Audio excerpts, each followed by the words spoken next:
Hey guys, it's Aaron Gwinnett here from Defy Reality Entertainment, and today I'm going to be talking in this little video about what I've been up to for Neyyah development in 2024 and what to expect in 2025. Let's jump on in.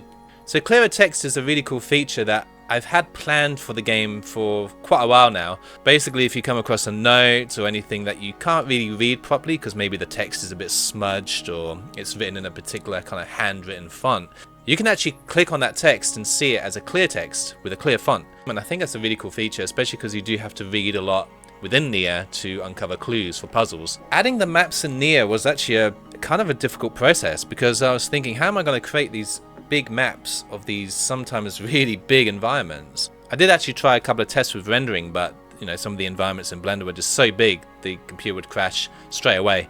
I tried what's called OpenGL renders as well to see if that would work, but they just didn't really look very nice. So in the end I decided to just basically hand draw the artwork, and they worked really well. The maps are nicely labeled, you can access them really easily. They're also linked with the Traveler's Guide as well, so whether you're looking for your Traveler's Guide and your observations list, as I call it, they'll also link to the maps and vice versa.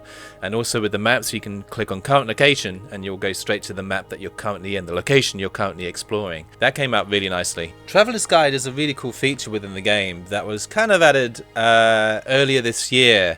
While I recommend that players take their time and make their own notes, this is something that will definitely help players who get a bit stuck or who feel that they need to orientate themselves a bit more within the environment and what they've come across. So basically the Traveler's Guide is what I like to call an observation list rather than a hint system. So while you're traveling through the world, you can enable Traveler's Guide notifications, and whatever you come across, it will be like an automated notification that comes up through a sound and also through like a little image saying that you have a new observation. Check your Traveler's Guide here by clicking T on your keyboard, for example. But you can also access it through the main menu as well within the game. And so when you have these observations come up, you can then basically go into your observations Traveler's Guide list within any location that you're in, and you can actually select and see the observation come up and click on it and see an image from where you were within the game when that observation came through.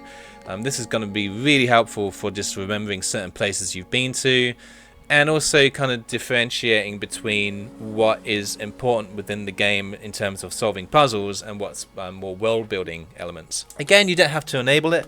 You can take notes yourself and try and figure out Neyyah in your own time and your own pace, but it's definitely something that, if you want to fall back on, it's there. Character interactions is something that I added fairly recently. One of the big observations I made through some watching some internal testing through Microprose, my publisher, is that some information that is given to you from characters gets lost. And I thought, it'd be great if you could watch these interactions again, these videos. FMV, by the way, which I'm really excited to reveal within Neyyah. So yeah, it's kind of cool just being able to replay these interactions at any point within the game. And so you can dissect clues and you don't have to think about, what did that character say before? And I just think it's a really nice feature within the game to have that.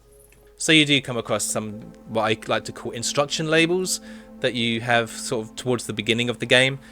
That just give a bit of clarity on how you can navigate through the world, how certain cursors work, the inventory system. And as well as that, you also have a controls page as well that you can access within the main menu, or clicking F1 on your keyboard will bring up the controls. So you just see what you can, what cursors you can use, what they mean, and also the hotkeys on the keyboard as well. Action highlights is actually something I added fairly recently. You could be in any part of the environment, and although the cursor changes to what I like to call the action cursor to indicate that you can interact with something, due to the realism that I went for Neyyah, certain interactions might look like they blend into what essentially is like the background, the image itself. So basically where you are in the environment, you press spacebar, you might be able to see something that you can interact with, like a lever or a button or maybe a door handle, for example. Certain hotspots have been made bigger over doors and certain things, so just so that accessibility is something I've been thinking a lot more about, so you can open doors and close doors a lot easier. But this action highlights just takes it that one step further and gives a hint on what you can interact with, so you're not clicking on things all the time and trying to figure out where things are. Recently I've also added the Colorblind mode into the game. This was something that I figured needed to be added at some point, just due to the fact that some puzzles do involve colors.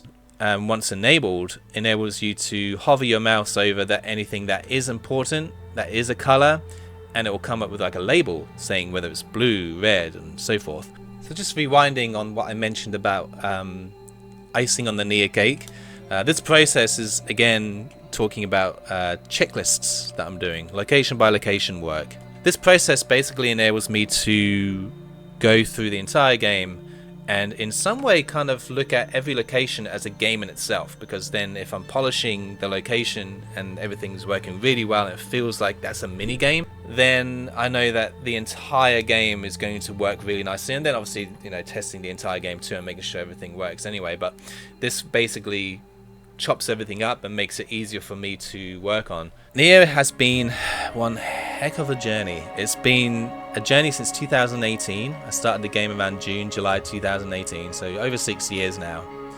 And I'm really excited to finally finish the game and get it out to you guys. It's really hard work at the moment, making sure that everything is going to plan, that things are being finished. But at the same time, I just can't wait to share Neyyah with you. Getting to that point where, you know, I'm seeing other people play it and experiencing it, it's just fantastic. It's one of the biggest rewards for creating such a huge world, and it's coming out early next year. So stay tuned for that announcement date. Make sure to follow the game on Twitter X, Facebook, Patreon, Instagram, my YouTube channel as well. I'm really trying to build that up. I've got some cool devlog ideas. Hopefully I'm going to be releasing some of those devlogs before the game comes out, depending on development time and everything. But yeah, I'm going to be building that channel, so definitely subscribe and follow the work I'm doing over on the YouTube channel. Thank you so much for supporting Neyyah. Can't wait to release Neyyah next year. Have a lovely day, have a Merry Christmas, and I'll see you in 2025. Bye!